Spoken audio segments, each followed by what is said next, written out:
Eyyo eyyo eyyo, selamlar. Nasılsınız arkadaşlar, iyi misiniz? Beni soracak olursanız ben gayet iyiyim. Sıcak bir İzmir gününden hepinize merhaba diyorum. Hafta sonu sürüşümüzü tamamladık. Yavaş yavaş evimize dönüyoruz. Geçen günlerde aklıma takılan bir konu vardı. Biraz ondan bahsetmek istiyorum size. Bak burada lamba var abi ama saklanmış, görüyor musun? O mevzu da nedir? Aslında çok büyük bir mevzu değil ama benim ara ara düşündüğüm bir mevzu. Öyle diyebiliriz. Türkçe rap piyasasının hali. İnanılmaz kötü şarkılar, inanılmaz kötü şarkıcı isimleri, inanılmaz kötü sahneler. Tabii bu genel anlamda konuşuyorum. Tabii ki istisnalar var.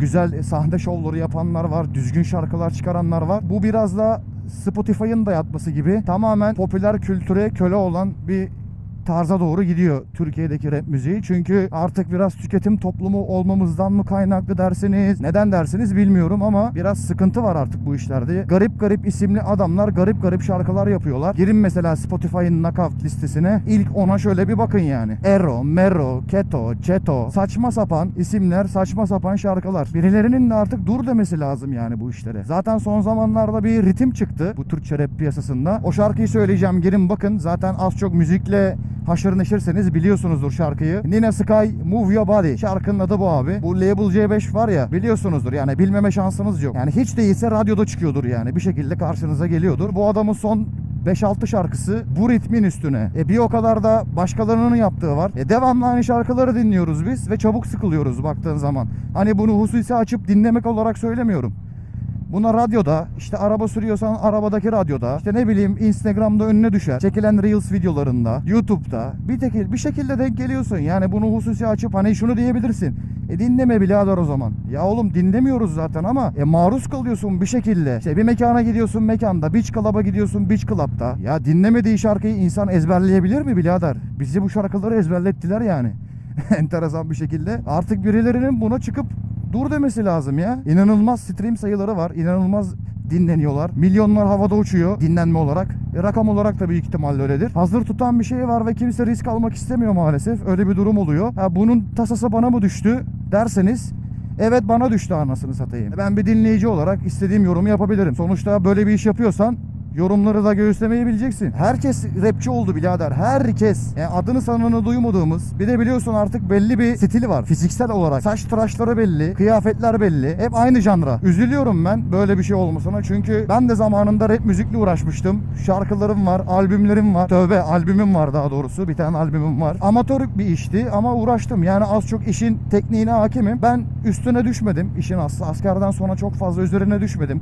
Birçok konsere çıktım İzmir'de. Birçok konsere çıktık daha doğrusu arkadaşlarım ve ben. Dolayısıyla hani şunu demeyin bana. Sen bir bok olamamışsın bu rap müzik piyasasında. Şimdi işte millete bok atıyorsun gibi düşünme. Alakası yok. Tek şansım olsaydı belki daha da iyi olabilirdim. Bilemezsin. Ama en nihayetinde gecenin sonunda baktığında ben de bir dinleyiciyim. İyi ya da kötü. Enteresan şarkılar var. İşi hakkıyla yapan insanlar çok az dinlenmeye başladı artık. Bu tempoda, bu ritimde, o bahsettiğim ritimde şarkı yapan insanlar direkt Spotify knockout listesine birinci sıradan giriyor. İşini hakkıyla yapanlar, insanlara bir şey anlatmak isteyen insanlar, sanatçılar o knockout listesine ayıp olmasın der gibi alınıyorlar. Ya işte atıyorum Ceza bir şarkı çıkardı, Sagopa bir şarkı çıkardı veya ne bileyim işte Patron bir şarkı yaptı. Ya ayıp olmasın diye onu o listeye alıyorlar sanki. Onun dışında girin bakın ilk 10 şarkının bilmiyorum ama raple uzaktan yakından alakası olduğunu düşünmüyorum ben.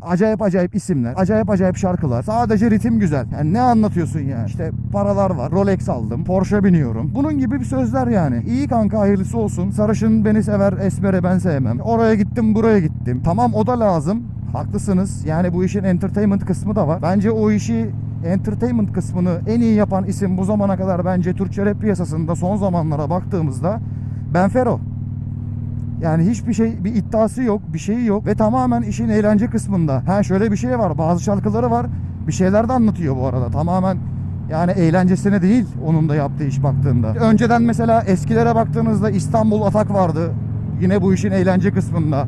Biraz kulüp müziği gibi. Bakıyorsun mesela insanlar önce düzgün şarkılar yapıyorlar bu işe girdiklerinde. Böyle sert şarkılar, çok güzel şarkılar yapıyorlar. Sonrasında bakıyoruz o TikTok müziği işte yani o Nina Sky Move Your Body dediğim. Yani hep aynı iş yani, hep aynı ritim. Kanka sen çok güzel şarkılar yapıyordun. Niye bu yolu seçtin?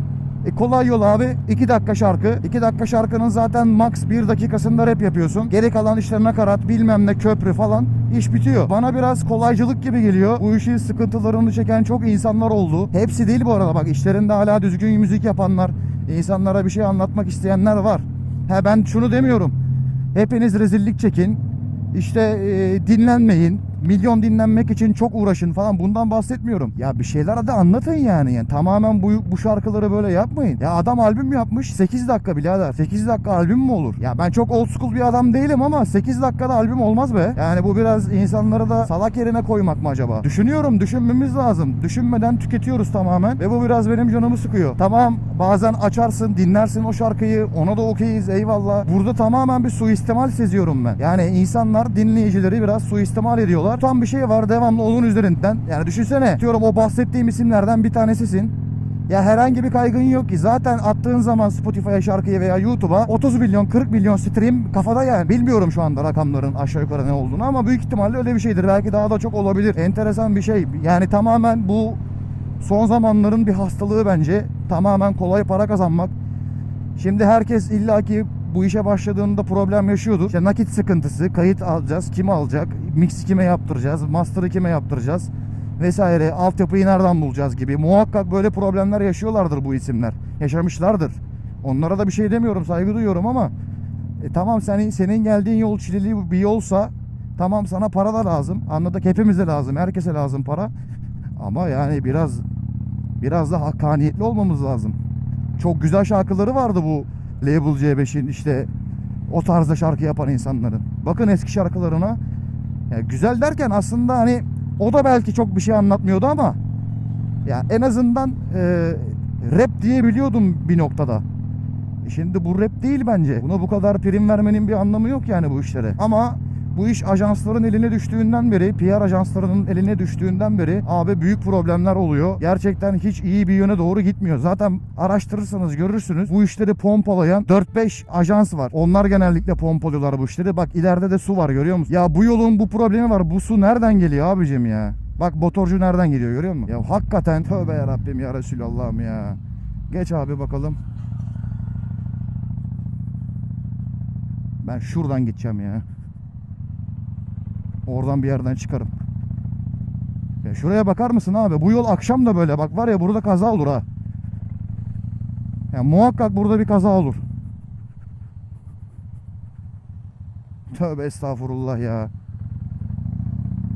Sulama mı yapıyorlar, ne yapıyorlar belli değil. Sulacakları yer dışında her yeri sulamışlar. İşte arkadaşlar, demek istediğim şeyi anlamışsınızdır umarım. Ya da ben anlatabilmişimdir umarım. Biraz daha bu işini hakkıyla yapan insanları dinlemek lazım. Çok fazla prim vermemek lazım. Adam bize şunu diyebilir günün sonunda: ya baba sen ne anlatıyorsun ya? Anlattın da bak ben cebimi dolduruyorum. Yaptığım şarkı YouTube'da 40-50 milyon izleniyor. Spotify'da şu kadar, Apple Music'te bu kadar stream alıyor diyebilir. Evet, günün sonunda doğru. Cebini parayla dolduracaksan haklısın ve başarılısın. Çünkü herkes para için yapıyor bu işi. Kimse babasının ayrını yapmıyor. Müziği de öyle. İşte hangi meslekle uğraşıyorsan uğraş, günün sonunda emeğinin karşılığını almak istiyorsun. Ama işte biraz daha kalite be kanka.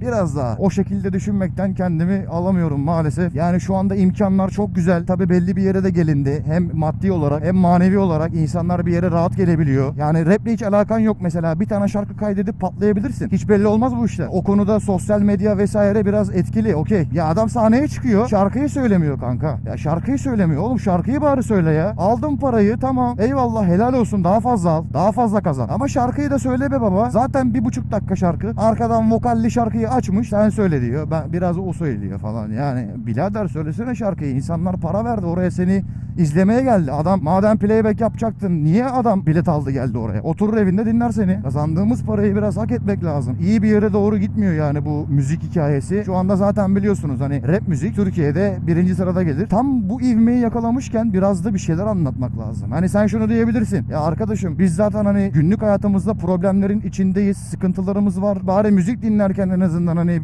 stres olmayalım. Okey, onu da anlıyorum.